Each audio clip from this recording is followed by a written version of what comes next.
আল্লাহ জান্নাতে আপনি আমাকে বাড়ি দেন ইনদাক, আপনার কাছাকাছি। সুবহানাল্লাহ। সুবহানাল্লাহ। বাড়ি চাইছে ঠিক আছে জান্নাতে, কিন্তু জান্নাতেই না, এবং যেই জায়গায় আপনি থাকেন তার কাছাকাছি আমাকে বাড়ি দেন।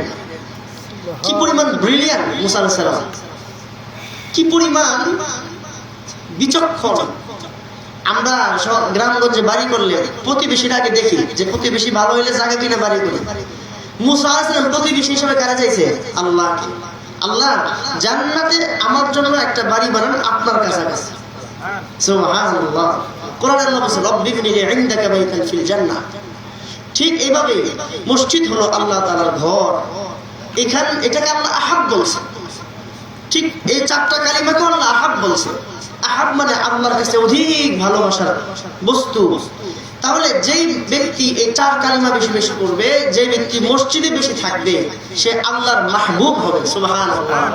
আহাব আর মাহবুব, যেই বস্তু আল্লাহর কাছে আহাব, আহাব্বুন শব্দ ব্যবহার করছে যে মসজিদ আমার কাছে আহাব, এই কালিমাগুলো আমার কাছে আহাব। যে ব্যক্তি এই চার কালিমা বেশি বেশি পড়বে সে হবে আমার মাহবুব। সুবহানাল্লাহ। যে ব্যক্তি মসজিদে বেশি থাকবে সে হবে আমার মাহবুব। কার মাহবুব? আল্লাহর মাহবুব। এই হলো গিয়ে কথা। সেজন্য আল্লাহর মাহবুব হওয়া, আল্লাহর পছন্দের হওয়া, আল্লাহর ভালোবাসার পাত্র হওয়ার চেষ্টা করা। আল্লাহ রাব্বুল আলামিন আমাদের সকলকে আল্লাহ তাআলার মাহবুব হওয়ার তৌফিক দান করেন। বলেন না আমিন। আল্লাহ আপনাকে অনেক ভালো করে, অনেক মহব্বত করে বানাইছে ভাই। এক এক আল্লাহর নিয়ামত বলে শেষ করা যাবে না, বলে শেষ করা যাবে না। আল্লাহ তাআলা পবিত্র কোরআন কারীমে এক জায়গায় বলে ইয়া আইয়ুহাল ইনসান মা গররাকা বিরাব্বিকাল কারীম আল্লাযী খালাকাকা ফাসাওয়াকা ফাআদালাক ফি আইয়ি সূরাতিন মা শাআ রাক্কাবাক। আল্লাহ অনেক পছন্দ করে, অনেক দয়া করে, অনেক মায়া করে, অনেক যত্ন করে আপনাকে আমাকে বানাইছে। সুবহানাল্লাহ। একটা হাদিস মনে পড়ে গেল। আল্লাহ রাসূল বলে ইয়া ইবনে আদম, হে আদম সন্তান, হে আদম সন্তান। এই হাদিসটা নাস্তিকদের জানা দরকার ছিল। এই হাদিস রাষ্ট্রপতির জানার দরকার ছিল। এই হাদিস প্রধানমন্ত্রীর জানার দরকার ছিল। এই হাদিস সারা পৃথিবীর ক্ষমতাধর সকল ব্যক্তিদের জানা দরকার ছিল।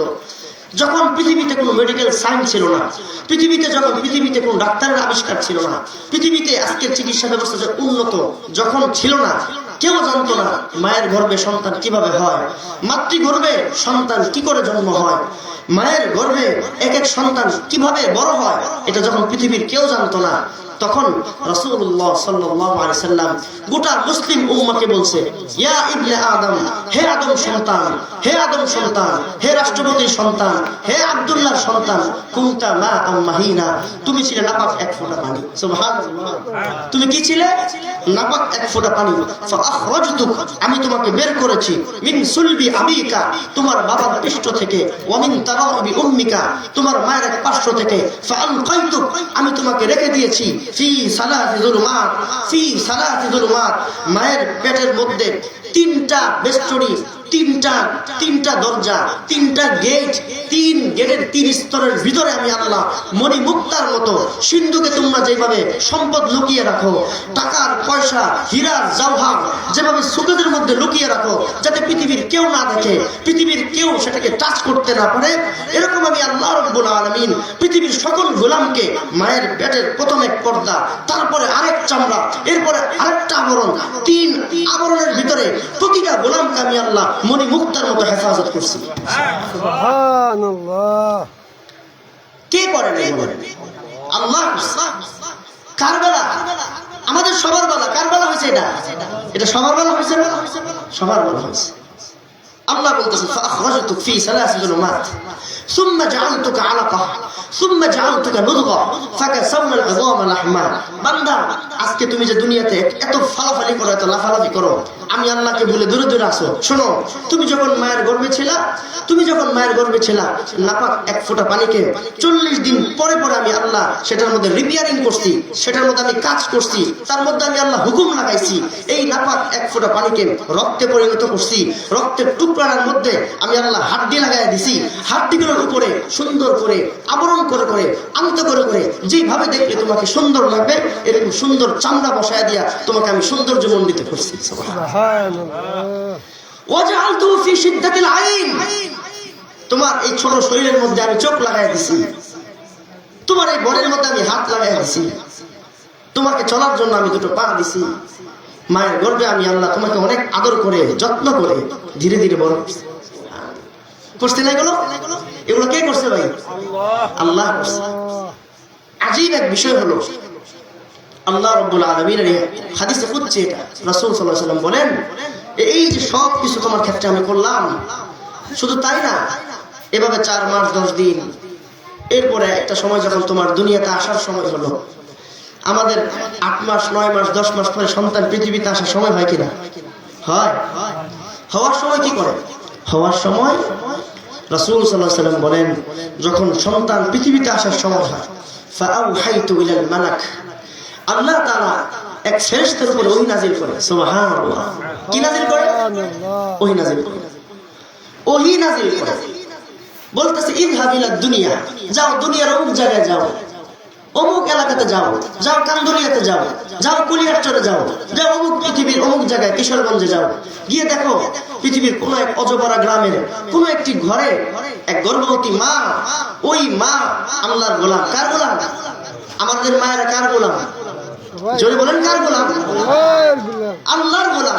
যাও দুনিয়ার অমুক জায়গায় যাও, আমার এক বান্দি, আমার এক গোলাম, তার মাতৃগর্ভ থেকে একটা সন্তান, আর এক গোলাম দুনিয়াতে আসবে। ফাফরাশতু ফি ঈশাতির রাকিব, ওই মাতৃগর্ভের বাচ্চা যে দিক থেকে বের হবে, ওই বের হওয়ার রাস্তায় ফেরেশতা তুমি গিয়ে তোমার নূরের বিছানাটা বিছায়া দাও।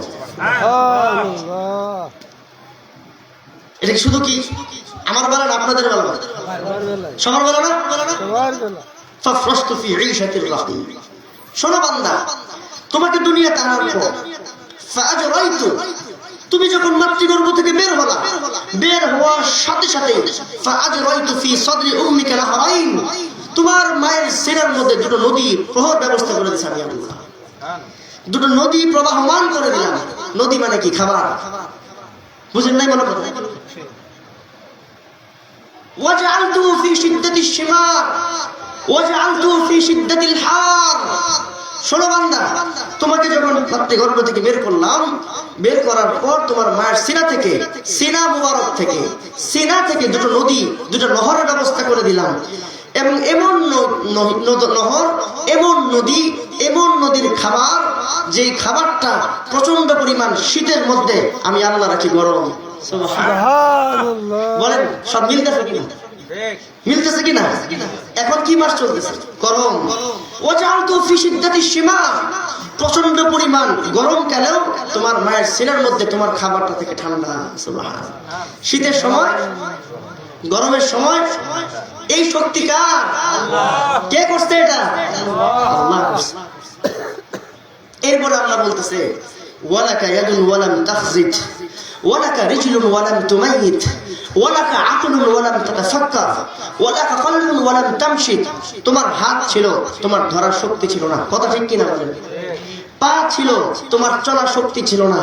দিল ছিল, দিল দিয়ে মানুষকে বুঝাবার শক্তি ছিল না। আকল ছিল, আকল দিয়ে তুমি আরেকজনকে বুঝাবার ক্ষমতা তোমার ছিল না।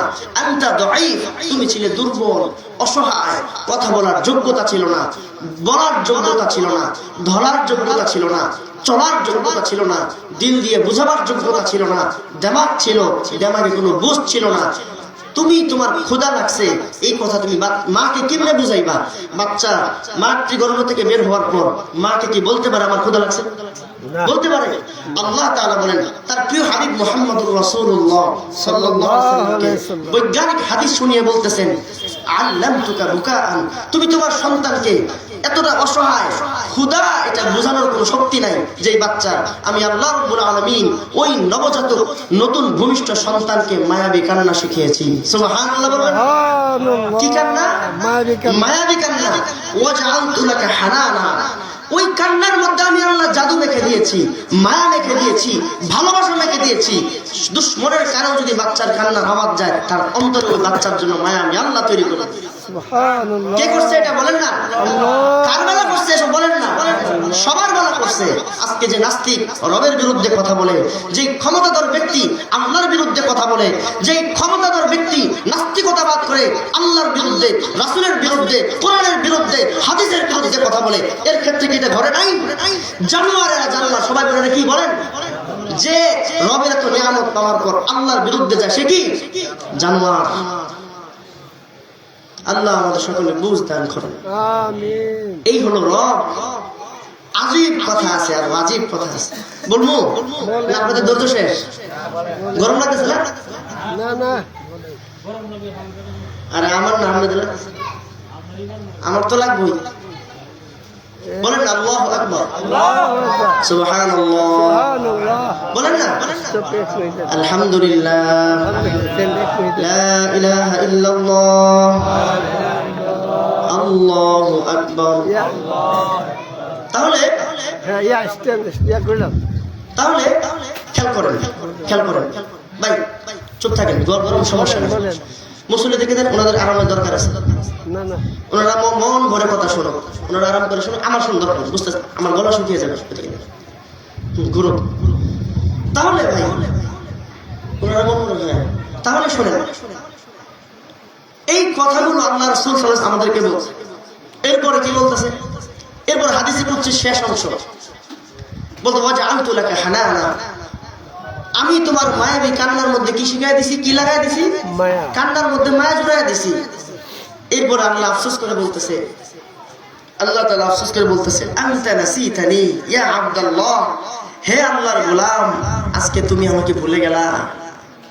বলছি কিনা আল্লাহ, বলেন না হ্যাঁ, ভুলে গেছেন সবাই আল্লাহরে?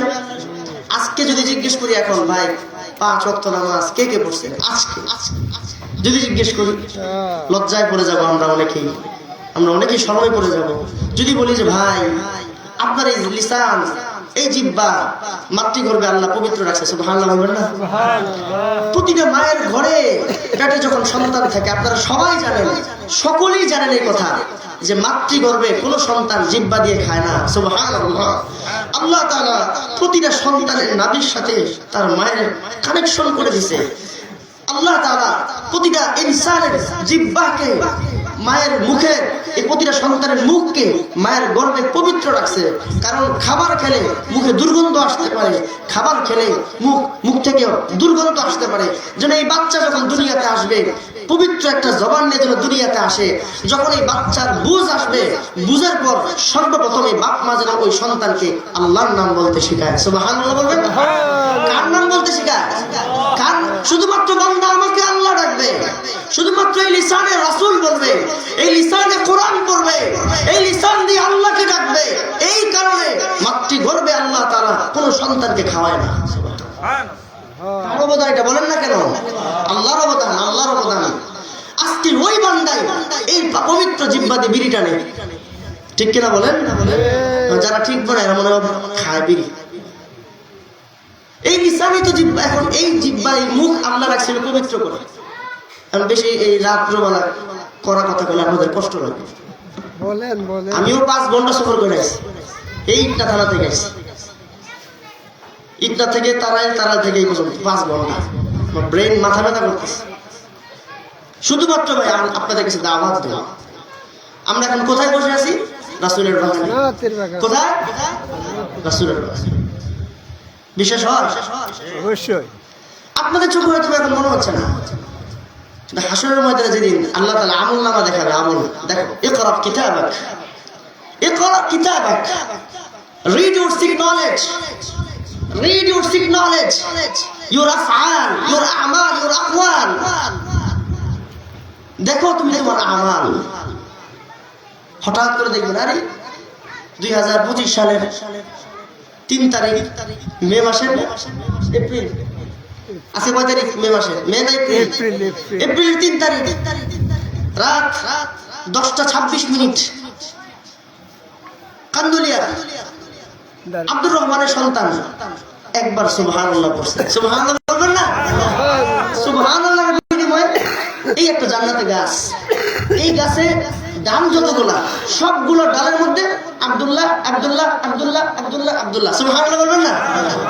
এটা আমার ইয়াকিন। রাসূল বলছে। কে বলছে? নবীর কথা সত্য না মিথ্যা? নবীজি বলছে, একবার যদি সুবহানাল্লাহ কেউ পড়ে তাহলে তার জান্নাতে এই পরিমাণ আসবে। জান্নাতের যে গাছ হবে এই গাছটা শুধুমাত্র দৌড়ায় পার হইতে 500 বছর লাগবে।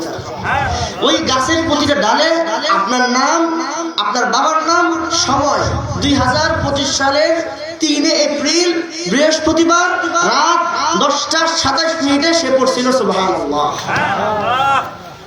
একবার সুবহানাল্লাহ নেকি দেখার সাথে সাথে বান্দা আফসোস শুরু হয়ে যাবে, ইয়া লাইতানি, কি হলো আমার জীবনে, আমি কেন আমার সময় নষ্ট করলাম, কেন বিড়ি খাওয়াতে সময় নষ্ট করলাম, কেন টিভি দেখায় সময় নষ্ট করলাম, কেন রাজনীতি করে সময় নষ্ট করলাম, কেন নেতার পিছে দৌড়তে দৌড়তে কুকুরের মতো সময়কে নষ্ট করলাম, চামচামি কেন করলাম, গোলামি কেন করলাম, কেন ওই নেতার চামচামি করলাম। আমি যদি আমার রবের গোলামি করতাম, রবের তাসবিহ করতাম, তা আজকে সারা জান্নাতটা আমার হয়ে যেত, জান্নাতটা আমার হয়ে যেত। এক এক তাসবির বিনিময় যখন সে দেখবে, আমরা দেখতেছি এখানে আমাদের কেউ নাই, কিন্তু আল্লাহর কসম রাসূল বলছে, ইন্না লিল্লাহি মালাইকাতান ইয়াতুফুনা ফিল আরদ ফাইদা ওয়াজাদু কওমান ইয়াজলিসুনা বিউতাহুম। আল্লাহর রাসূল বলছেন পৃথিবীতে হাজারো লাখো করোড়ো অগণিত ফেরেশতা আছে, যেই ফেরেশতাদেরকে আল্লাহ তাআলা এক এক ফেরেশতাকে এক এক কাজের মধ্যে লাগায় রাখছে। কাউকে আকাশের দায়িত্বে, কাউকে জমিনের দায়িত্বে, কাউকে বাতাসের দায়িত্বে, কাউকে চাঁদ উঠাবার দায়িত্বে, কাউকে চাঁদ ডুবাবার দায়িত্বে, কাউকে সূর্য সময় মতো উঠাবার জন্য, কোন ফেরেশতাকে সূর্য নিয়মিত ডুবাবার জন্য, কোন ফেরেশতাকে তারকার জন্য, কোন ফেরেশতাকে মাছের জন্য, কোন ফেরেশতাকে সাগরের জন্য, কোন ফেরেশতাকে নদীর জন্য। সুবহানাল্লাহ বলবেন না? হাজারো লাখো করোড়ো ফেরেশতা।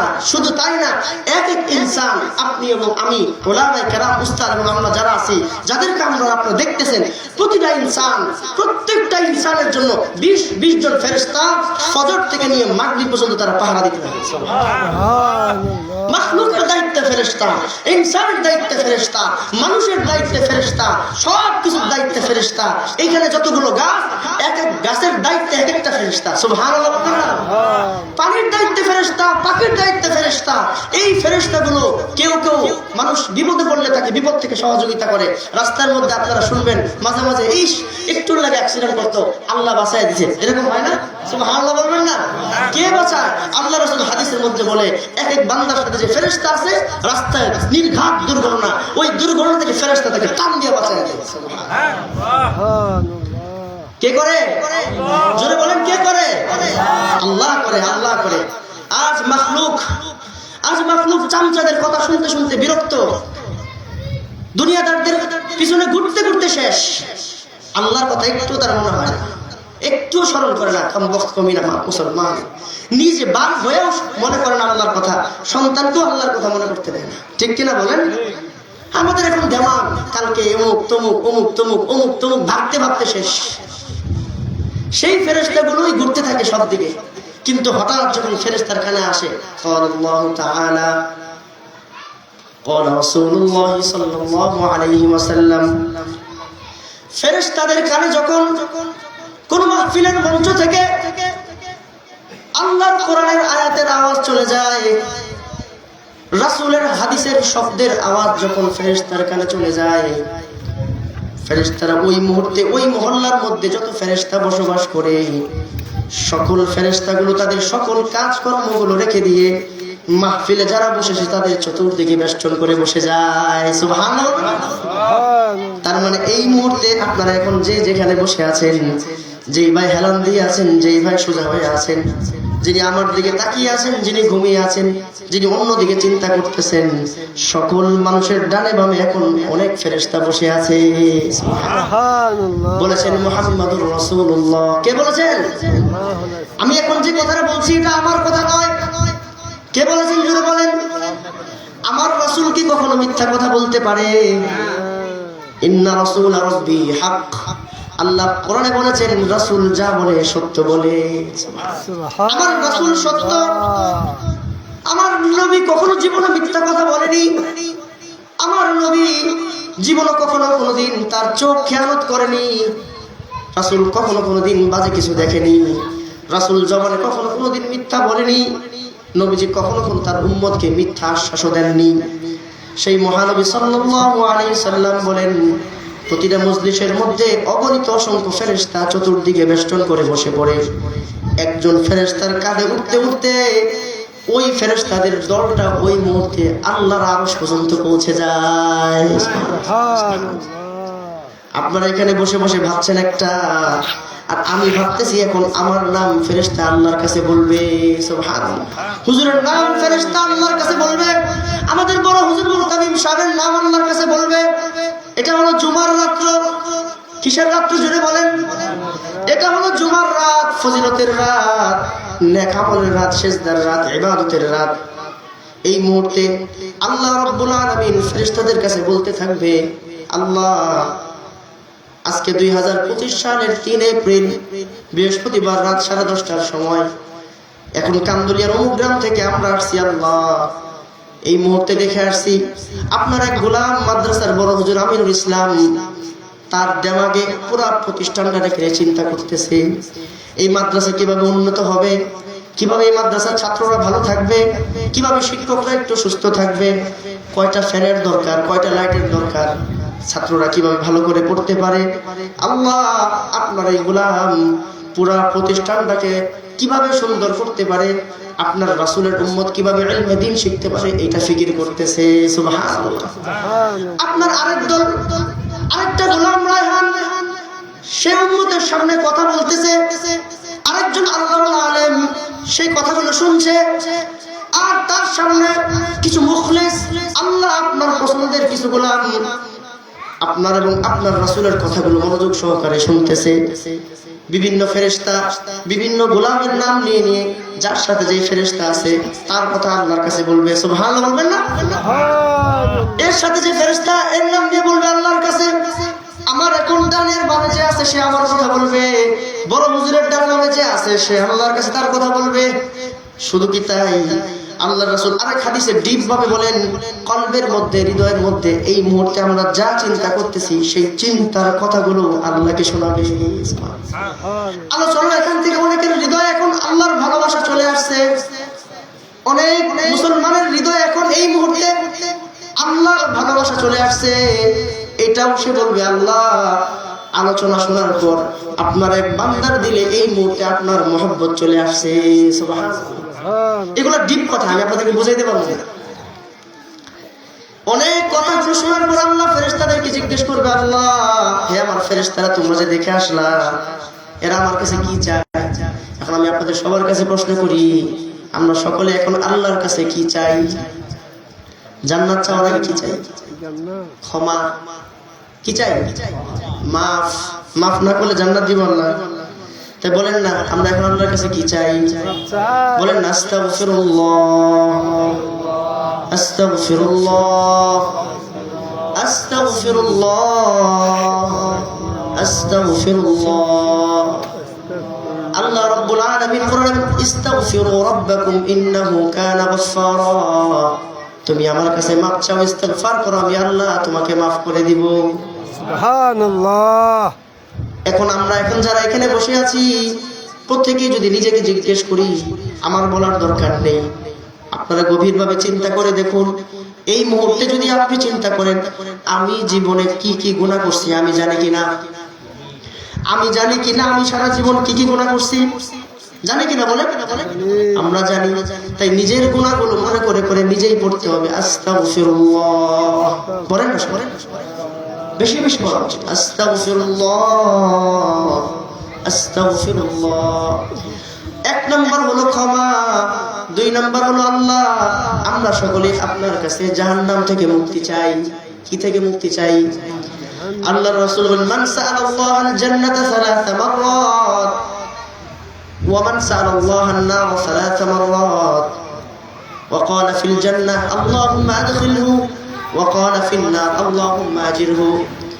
যে ব্যক্তি আল্লাহ তাআলার কাছে প্রতিদিন 3 বার জাহান্নাম থেকে মুক্তি চায়, কতবার বলেন? 3 বার যদি কেউ আল্লাহর কাছে জাহান্নাম থেকে মুক্তি চায়, ওয়া ক্বালা ফিল জাহান্নাম ওয়া ক্বালা ফিন নার, জাহান্নাম নিজে আল্লাহর কাছে বলে আল্লাহুম্মা আজিরহু, আল্লাহ আমি ভয়ঙ্কর জাহান্নাম থেকে আপনার গোলাম মুক্তি চাচ্ছে, আল্লাহ জাহান্নাম থেকে আমি জাহান্নাম থেকে আপনার গোলামের নামটা কেটে দেন। সুবহানাল্লাহ বলবেন না? ওয়া মান সাআলাল্লাহাল জান্নাতা 3 মাররাত, যে ব্যক্তি প্রতিদিন 3 বার আল্লাহ তাআলার কাছে জান্নাত চায়, কতবার বলেন? কয়বার আল্লাহর কাছে জান্নাত চায়?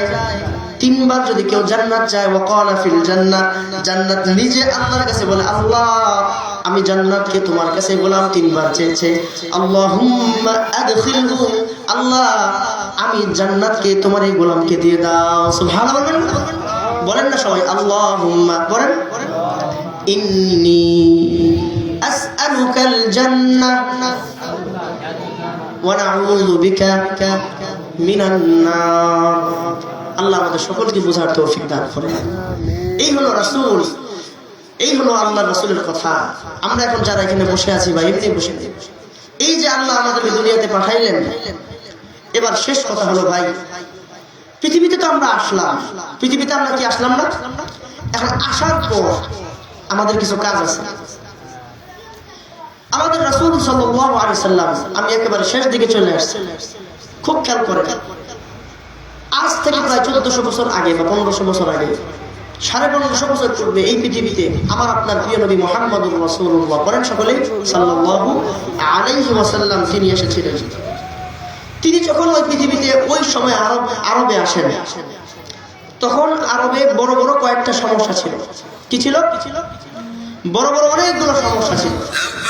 খেয়াল করে একটু শুনুন, ওই সমস্যাগুলো বর্তমান আমাদের সমাজে আছে কিনা একটু খেয়াল করেন, খুব খেয়াল করেন, খুব খেয়াল করেন ভাই, আমার দিকে খেলেন। আর বাচ্চাদের কথা বলতে নিষেধ করেন।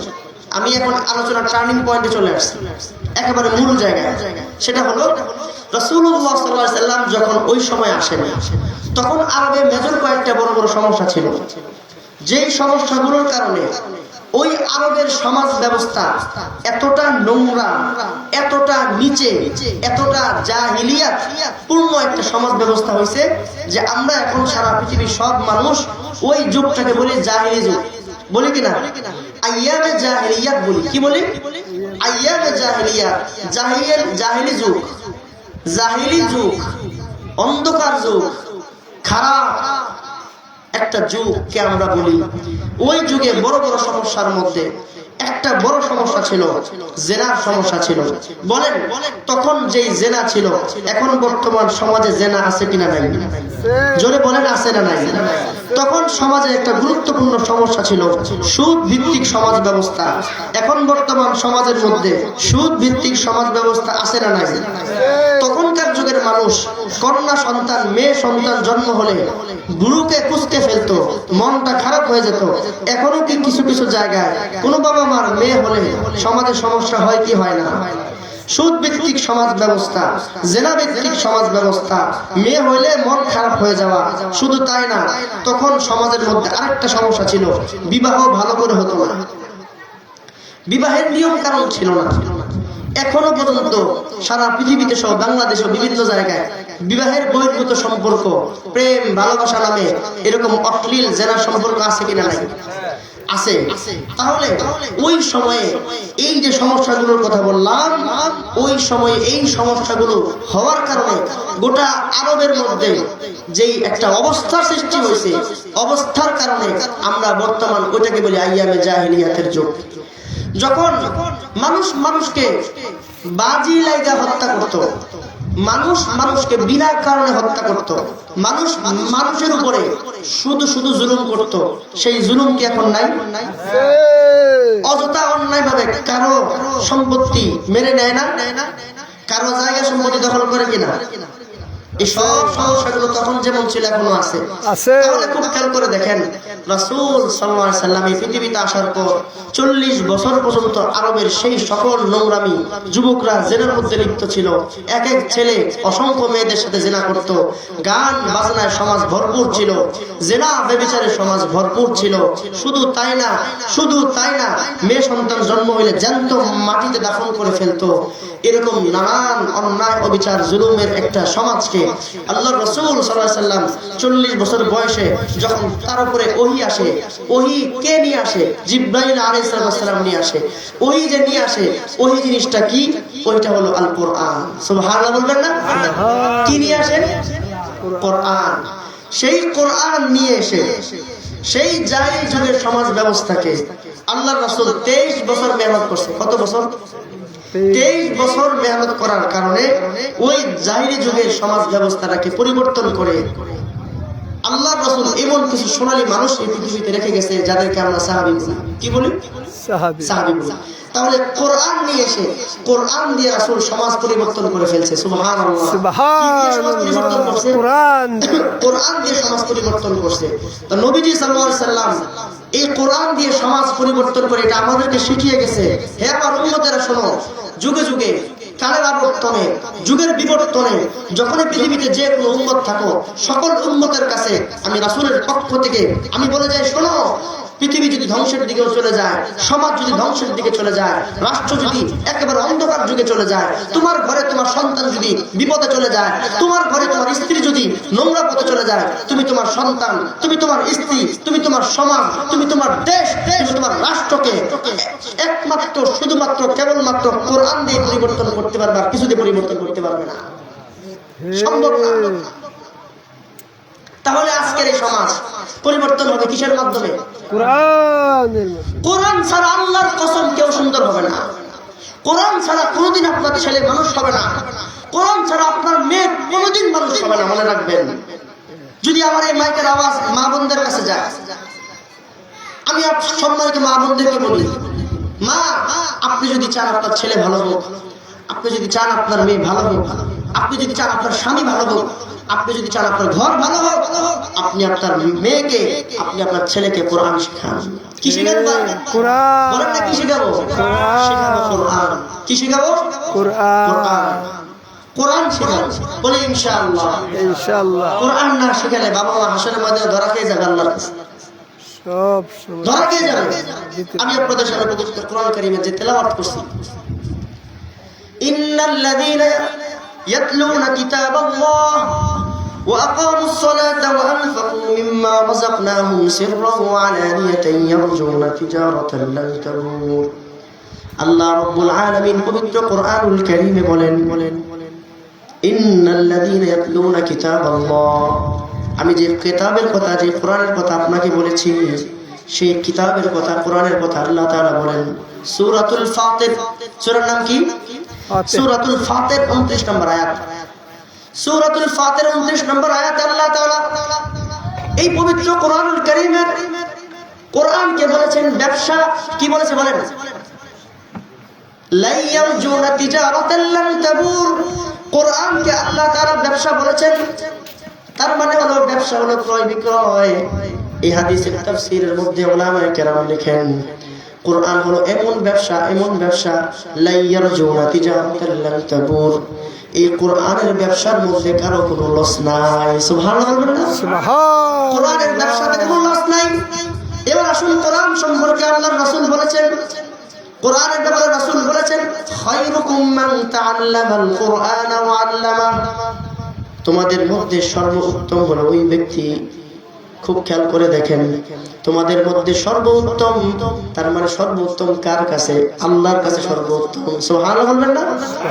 আল্লাহ তাআলার কাছে সর্বোত্তম তোমাদের মধ্যে ওই ব্যক্তি, দুনিয়ার কোনো মানুষের কাছে নয়। আমাদের চোখে তো রাষ্ট্রপতি উত্তম, প্রধানমন্ত্রী উত্তম, চেয়ারম্যান উত্তম, মেম্বার উত্তম। আল্লাহ রাব্বুল আলামিন বলেন, আল্লাহর রাসূল বলেন, তোমাদের মধ্যে আল্লাহর কাছে সর্বোত্তম ওই ব্যক্তি, যে ব্যক্তি নিজে কোরআন শিখে এবং অন্যকে কোরআন শেখায়। সুবহানাল্লাহ। কোরআন নিজে শিখা এবং অন্যকে শেখানো। তাহলে আমি বাবা, আমি প্রথমে নিজে কোরআন শিখব এবং আমি আমার সন্তানকে কোরআন শেখাবো। আমি নিজে স্বামী হয়ে আগে কোরআন শিখব, আমি আমার স্ত্রীকে স্বামী হয়ে কোরআন শেখাবো। ঠিক কিনা ভাই? এবার আসুন কোরআন শিখা এবং শিখানো। মুফাসসিররা এই আয়াতের তাফসীরে বলেন, আমার মা যখন আমাকে দুনিয়াতে আনে, খুব খেয়াল করেন কথাটা, আপনাদের মনোযোগটা আমার শেষ হয়ে গেছে। আমার মা যখন আমাকে প্রথম দুনিয়াতে আনে, মানে ভূমিষ্ঠ হয়ে আসে, হওয়ার পর যে ব্যক্তি আমাকে প্রথম কোলে নেয়, যে ব্যক্তি প্রথম আমারে কোলে নেয়, মুফাসসিররা বলেন কোরআন এমন এক ব্যবসা, যে ব্যবসাতে কোনো লস নাই। খেয়াল করেন ভাই, আলাউদ্দিন ভাই, কোরআন এমন এক ব্যবসা, যে ব্যবসাতে কি নাই? লস নাই। কার কথা? আল্লাহর কথা। কোন সূরা? সূরা ফাতির, আয়াত নাম্বার 29। আপনার কত ভাই? 29। আল্লাহ বলেন কোরআন এমন এক ব্যবসা, যে ব্যবসাতে কোনো লস নাই। তাহলে এটা কেমন ব্যবসা? ইয়াতলুনা কিতাবাল্লাহ, ব্যবসা, কোরআন শিক্ষা করা ব্যবসা, কোরআন শিখানো ব্যবসা, কোরআন নিজে পড়লে ব্যবসা। কিভাবে ব্যবসা? যে ব্যক্তি কোরআনের একটা আয়াত তেলাওয়াত করে, প্রতি আয়াতের মধ্যে যদি যতগুলো হরফ থাকে প্রত্যেকটা হরফে 10টা করে নেকি। সুবহানাল্লাহ। তাহলে নেকি হলো আমার ব্যবসা। নেকি কি? আমার ব্যবসা। আমি যে ব্যক্তিকে কোরআন শিখাইলাম, ওই ব্যক্তি যদি কোরআন তেলাওয়াত করে, সে যতগুলো পারা পড়বে, যতগুলো শব্দ পড়বে, যতগুলো হরফ পড়বে, এই সবগুলো পড়ার বিনিময়ের একটা নেকি আমি পেয়ে যাব। সুবহানাল্লাহ। ধরেন আমি আপনাকে কোরআন শিখাইলাম, আপনি কোরআন শিখে রাতের বেলা রাত 2টা বাজে 3টা বাজে তাহাজ্জুদ নামাজ পড়ে কোরআন তেলাওয়াত করলেন, আর আমি এশারের নামাজের পরে ঘুমিয়ে গেলাম। আমার শেখানো কোরআন আপনি যখন রাতের বেলা উঠে উঠে পড়বেন, আলহামদুলিল্লাহি রাব্বিল আলামিন আর রহমানির রহিম মালিকি ইয়াউমিদ্দিন ইয়াকা না'বুদু ওয়া ইয়াকা নাস্তাঈন ইহদিনাস সিরাতাল মুস্তাকিম সিরাতাল লাযীনা আন'আমতা আলাইহিম গায়রিল মাগদুবি আলাইহিম ওয়ালাদ-দাল্লিন। আপনি রাত 3টা বাজে উঠে কোরআন পড়লেন, আমি রাতের বেলা ঘুমাইলাম, আমার ঘুম, কিন্তু আমি শিখিয়েছি আপনাকে কোরআন। আপনাকে শেখানোর কারণে আপনার তেলাওয়াতের নেকি আল্লাহ আমাকেও দিয়ে দিবে। সুবহানাল্লাহ। বলে এটা ছোট ব্যবসা না বড় ব্যবসা? বড় ব্যবসা। আবার আপনি আরো 2 জনকে শিখাইলেন, ওই 2 জন যত তেলাওয়াত করবে আমি উস্তাদ হিসেবে ঘুমিয়ে থাকবো, সারা রাত নেকি পাবো। সুবহানাল্লাহ বলবেন না?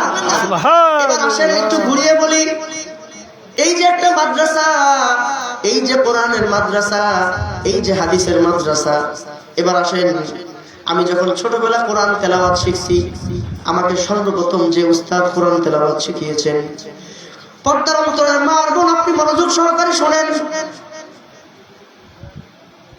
আপনি মাদ্রাসার উস্তাদের জন্য রান্না করে 1 বাটি ভাত পাঠাইলেন আর তরকারি পাঠাইলেন, সেই তরকারি আর ভাত খেয়ে মাদ্রাসার শিক্ষক আপনার ছাত্রকে কোরআন শিখাইলো।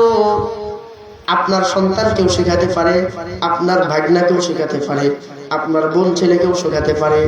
খেয়াল করে দেখুন, রান্না করেছে মা, খেয়েছে উস্তাদ, পড়িয়েছে ছাত্রকে। রান্না করেছে মা, খেয়েছে উস্তাদ, পড়িয়েছে ছাত্রকে।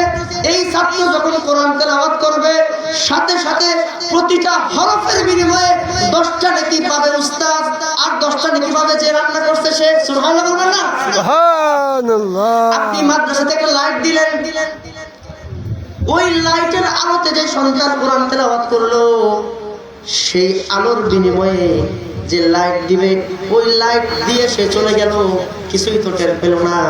কিন্তু মাদ্রাসার ছাত্র যে সারা রাত পড়লো, সারাদিন পড়লো, ওই পড়ার নেকিটা যে লাইট দিল তার আমলনামায় চলে গেল। ব্যবসাটা বুঝছেন না? শুধু কি তাই ভাই, যে চাকরিতে বসবাস শুনতেছেন, কোরআনের কথাগুলো শুনতেছেন, এই চাকরি যে দিছে তার আমলনামা যাবে 10। এইভাবে শিখতে শিখতে মুহাম্মদুর রাসূলুল্লাহ সাল্লাল্লাহু আলাইহি ওয়াসাল্লাম পর্যন্ত আপনার তেলাওয়াতের নেকি পৌঁছে যাবে। সুবহানাল্লাহ। তার মানে আমি এখন যদি পড়ি লিওয়াফিয়াহুম উজুরাহুম ওয়া ইয়াজিদাহুম মিন ফাদলি, আমি যে শিখলাম কোরআনের আয়াত পড়লাম, আমার এই আয়াতের কারণে প্রতিটা হরফে আমি পেলাম 10। সুবহানাল্লাহ বলেন। সুবহানাল্লাহ বলেন। সুবহানাল্লাহ। সুবহানাল্লাহ। লাইটের আলোতে বসছি সে পেল 10। সুবহানাল্লাহ বলেন না? যার ফ্যানের বাতাসে বসছি সে পাইছে 10। যে মা জন্ম হওয়ার পর আমাকে প্রথম খুলে নিছে সে পাইছে 10। আমার মাকে যে উস্তাদ পড়াইছে সে পাইছে 10। তার উস্তাদ পাইছে 10, তার উস্তাদ পাইছে 10। এভাবে যাইতে যাইতে মুহাম্মদুর রাসূলুল্লাহ সাল্লাল্লাহু আলাইহি ওয়াসাল্লামের ব্যাংকেও 10 নেকি জমা হবে। সর্বপ্রথম কোরআন উম্মতকে কে শেখাইছে? সর্বপ্রথম কোরআন উম্মতকে কে শিখাইছে? মুহাম্মদুর রাসূলুল্লাহ। তার থেকে সাহাবী, সাহাবী থেকে তাবী, তাবী থেকে তাবী তাবী, ইমাম আবু হানিফা, ইমাম বুখারী থেকে আজকের এই সময় পর্যন্ত যে কোরআন পড়বে সকলের আমলনামায় 10 করে নেকি চলে যাবে। সুবহান। এটাই আল্লাহ বলেন লা ইয়ারজুনা তিজারাতান লান তাবুর। কোরআন তেলাওয়াত এমন একটা ইবাদত যে ইবাদত ব্যবসা কি? ব্যবসাতে কোনো লস নাই। তাহলে আমরা এই যে মাদ্রাসায় বসলাম, এই ব্যবসা আমরা করতে রাজি আছি কিনা? ইনশাআল্লাহ বলেন না, রাজি আছি কিনা? রাজি। হ্যাঁ, ঘরের ভিতর থেকে বিশেষ করে মা বোন যারা আছে আপনাদেরকে বলে মাদ্রাসার বিষয়ে খুব খেয়াল রাখা, সন্তানের বিষয়ে খেয়াল রাখা, স্বামীর ব্যাপারে খেয়াল রাখা, সন্তানের ব্যাপারে খেয়াল রাখা, মাদ্রাসার উস্তাদগণের ব্যাপারে খেয়াল রাখা। রাখবো তো ইনশাআল্লাহ? বলে না ইনশাআল্লাহ? আজকে এই কোরআন শিখাবার উচ্চ শিক্ষা, কোরআনের একটা আছে প্রাথমিক শিক্ষা যেটা মসজিদে মক্তবে পড়ানো হয়, কোরআনের উচ্চ শিক্ষা যেটাকে বলে হেফজখানা। কি বলে? হেফজখানা। এটা আজকে চালু হয়েছে। সুবহানাল্লাহ বলবেন না? হতে পারে কোনো একদিন, হতে পারে কোনো একদিন এই কান্দুলিয়ার এই মাদ্রাসা থেকে এমন এক ছেলে হাফেজ হবে যে বিশ্বজয়ী হাফেজ হবে। সুবহানাল্লাহ। সুবহানাল্লাহ। গর্ব করে তখন আপনারা বলবেন আমাদের গ্রামের সন্তান। কি বলবেন? নাজমুস সাকিব, আবু রায়হান, বাংলাদেশ যত হাফেজ যারা আন্তর্জাতিক হাফেজ হয়েছে তাদের গ্রামে এখন তাদের কিনা গর্ব। ঠিক। হ্যাঁ। তাহলে ভাই এই যে বললাম ব্যবসা, এই ব্যবসা আমরা করবো তো ইনশাআল্লাহ? মা বোনদেরকে বলে যাই, ছেলে মেয়েদেরকে নিয়ে বড় স্বপ্ন আপনারা দেখেন, আমরাও দেখি, সবাই দেখেন, কিন্তু ছেলে মেয়ে হলো আল্লাহর পক্ষ থেকে আমার জন্য, আমার ছেলে মেয়ে আল্লাহর পক্ষ থেকে আমাদের জন্য কি ভাই? আমার। জোরে বলি, সন্তানটা কি আমাদের ক্ষেত্রে? আমানত। সন্তান আমার না, সন্তান আল্লাহ আমাকে দিয়েছেন আমানত হিসেবে। সন্তান আল্লাহ আমাকে কি করছেন ভাই? আমানত হিসেবে দিয়েছেন। এই আমানতের যথাযথ ব্যবহার সঠিকভাবে করার তৌফিক দান করেন। মাদ্রাসার উস্তাদগণ অনেক কষ্ট করে আমাদেরকে মানুষ করছে, অনেক কষ্ট করে আমাদেরকে মানুষ করছে, যেইভাবে মানুষ করছে যার প্রতিফল আজকে আমরা আপনাদের সামনে কথা বলি। বুঝতে পারছেন? ছোটবেলা সেই উস্তাদদের কষ্ট আমরা বলি। এখন আমিন শাহ হুজুর এবং এই মাদ্রাসার যারা আছে বড় হুজুর সহ সকল শিক্ষকরা আপনাদের বাচ্চাদেরকে পড়াবে উইদিন 20 ইয়ার্স ইনশাআল্লাহ। 10 বছর অথবা 15 বছর অথবা 20 বছর পর আমার মতোই আপনাদের ছেলেরা বাংলাদেশে ওয়াজ করবে ইনশাআল্লাহ। বলেন ইনশাআল্লাহ। এই আশা করেন না ইনশাআল্লাহ? অবশ্যই। আল্লাহ সেইভাবে আল্লাহ তাআলা আপনাদের সন্তানদেরকে কবুল করুন। আমিন। ওয়া আখির দাওয়ানা আলহামদুলিল্লাহি রাব্বিল আলামিন।